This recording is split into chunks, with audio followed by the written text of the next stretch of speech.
এই ভিডিওটা দেখি সারিবা পরে ଆପଣଙ୍କୁ ଆଉ କୌଣସି ବି ଡାଟା ୟୁଜ ହିଁ କରିବାକୁ ପଡିବନି ଯେକୌଣସି ବି ଆପ୍ଲିକେସନ କୁ ଇନଷ୍ଟଲ କରିପାରିବେ। କେମିତି ଶୁଣିକି ଆଶ୍ଚର୍ଯ୍ୟ ଲାଗିଲେ ବି ଏହା ପୁରାପୁରି ସତ 100% ରିଏଲ। ଆଉ ଡେରି କରିବାନି ଫଟାଫଟ ଭିଡିଓକୁ ଷ୍ଟାର୍ଟ କରିବା ଏବଂ ଜାଣିବା। ହେଲେ ତାହା ପୂର୍ବରୁ ଭିଡିଓଟାକୁ ଗୋଟେ ଲାଇକ୍ କରନ୍ତୁ। ଚ୍ୟାନେଲକୁ ନ ଆସିଥିଲେ ଏବେ ହିଁ ଚ୍ୟାନେଲକୁ ସବସ୍କ୍ରାଇବ କରି ବେଲ ଆଇକନକୁ ପ୍ରେସ କରି ଅଲ ରେ କ୍ଲିକ କରି ରଖିବାକୁ ଜମାର ବି ଭୁଲନ୍ତୁ ନାହିଁ। ଆପ୍ଲିକେସନ ଟି ଇନଷ୍ଟଲ କରିବାକୁ ଚାହୁଁଛନ୍ତି କିନ୍ତୁ ଆପଣଙ୍କ ପାଖରେ ଏବେ ଡାଟା ନାହିଁ, ଡାଟା ୟୁଜ କରିପାରିବେନି, ତାହେଲେ ଆପଣ ତାକୁ ଇନଷ୍ଟଲ କେମିତି କରିବେ? ବ୍ୟସ୍ତ ହବାର ନାହିଁ। ଆପଣଙ୍କ ପାଖରେ ସେ ଆପ୍ଲିକେସନ ନାହିଁ କିନ୍ତୁ ଯଦି ସେଟା ଆପଣଙ୍କ ସାଙ୍ଗ ପାଖରେ ଅଛି ତାହେଲେ ଆପଣ ସେ ଆପ୍ଲିକେସନ ଟାକୁ ଆଣିପାରିବେ। କୌଣସି ବି ଡାଟା ୟୁଜ ହବନି। କେମିତି ମାନେ ଆପଣ କହୁଥିବେ ହଟସ୍ପଟ ହେଇଥିବ, ହଟସ୍ପଟ କନେକ୍ଟ କରିକି ଇନଷ୍ଟଲ କରିବୁ, ନା ସେମିତି ନାହିଁ। ମାନେ ଆପଣଙ୍କର ବି ଡାଟା ସରିବନି କି ଆପଣଙ୍କ ସାଙ୍ଗର ବି ଡାଟା ସରିବନି। କୌଣସି ବି ଡାଟା ୟୁଜ ନ ହେଇକି ଆପ୍ଲିକେସନ ଟା ପଳେଇ ଆସିବ। କେମିତି ଆପଣଙ୍କ ମୋବାଇଲରେ କ୍ୱିକ ସେଟ୍ ଥିବ, ତ କ୍ୱିକ ସେଟ୍ ଟାକୁ ଆପଣ କଣ କରିବେ, କ୍ଲିକ କରିବେ। କ୍ଲିକ କରିବା ପରେ ଏଠି ଆପଣ ଏଭ୍ରିୱାନ କରିଦେବେ, ତାପରେ ଡନ ରେ କ୍ଲିକ କରିବେ।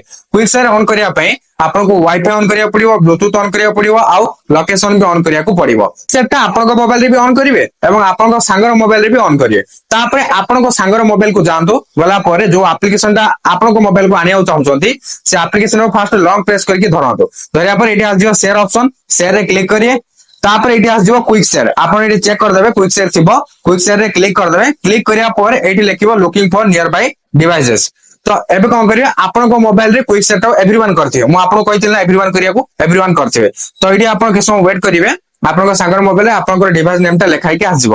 ସିମ୍ପଲି ତାର ଉପରେ କ୍ଲିକ କରିଦେବେ। କ୍ଲିକ କରିବା ପରେ ଆପଣଙ୍କ ମୋବାଇଲ କୁ ଗୋଟେ ନୋଟିଫିକେସନ ଟି ଆସିବ।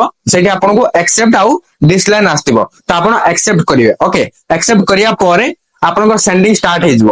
ସେ ସେଣ୍ଡିଂ ଟା କମ୍ପ୍ଲିଟ ହେବା ପର୍ଯ୍ୟନ୍ତ ୱେଟ୍ କରିବେ। ଟ୍ରାନ୍ସଫର ହେଇଗଲା ପରେ ଆପଣଙ୍କୁ ଗୋଟେ ନୋଟିଫିକେସନ ମିଳିଯିବ ଟ୍ରାନ୍ସଫର କମ୍ପ୍ଲିଟ ବୋଲି। ଆପଣଙ୍କ ମୋବାଇଲରେ ଯେତେବେଳେ ଆପ୍ଲିକେସନ ଟା ଆସିଯିବ ସେଠି ଆପଣ ଇନଷ୍ଟଲ ଉପରେ କ୍ଲିକ କରିବେ। ବ୍ୟସ୍ତ ହବାର ନାହିଁ, କୌଣସି ପ୍ରକାର ବି ଡାଟା ୟୁଜ ହବନି।